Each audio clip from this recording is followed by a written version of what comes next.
President Trump is intensifying efforts to bring an end to the war between Russia and Ukraine, a war entering its third year.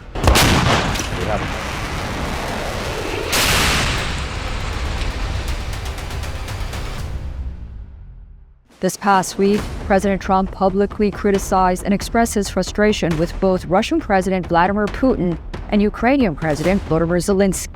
In a recent interview, he sharply criticized Putin for questioning Zelenskyy's legitimacy. At the same time, he warned Zelenskyy against backing out of a critical rare earth minerals deal with the United States, implying such moves could threaten the broader diplomatic process. Despite these tensions, the talks are ongoing.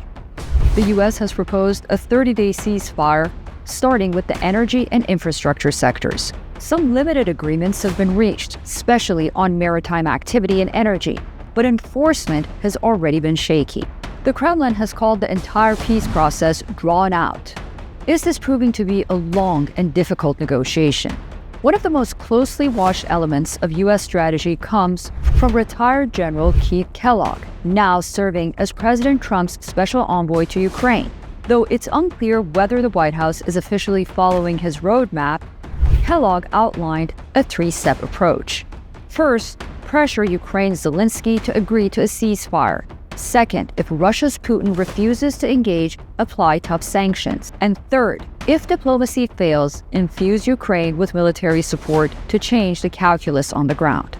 Kellogg initially gave himself 100 days to find a solution. By February, he extended that deadline to 180. But in recent weeks, the negotiations have shifted to other senior figures, including Secretary of State Marco Rubio, National Security Advisor Mike Waltz, and Special Envoy for Russia Steve Witkoff, each taking a more active role in shaping the outcome. And now the clock is ticking. Several target dates are circulating inside the administration. One is April 20th, Easter Sunday, a symbolic deadline reportedly communicated by European leaders. Another is April 29th, the end of President Trump's first 100 days back in office, and a third is May 9th, Victory Day in Russia. There's speculation that Putin is pushing for that date to mark the war's end in a way that will resonate with the Russian public. Adding to the complexity is China's involvement. Just days ago, Chinese Foreign Minister Wang Yi visited Moscow to discuss the U.S. ceasefire proposal, signaling that Beijing is closely watching and may be trying to influence the path forward. Still, the most difficult issue remains unresolved. Russia has so far refused to halt strikes on Ukrainian cities, claiming its negotiators lack the mandate. And the future of the front lines, the actual territorial boundaries, those haven't yet been formally discussed. There's growing concern that the more the United States ties itself to fixed deadlines, the more leverage it gives away.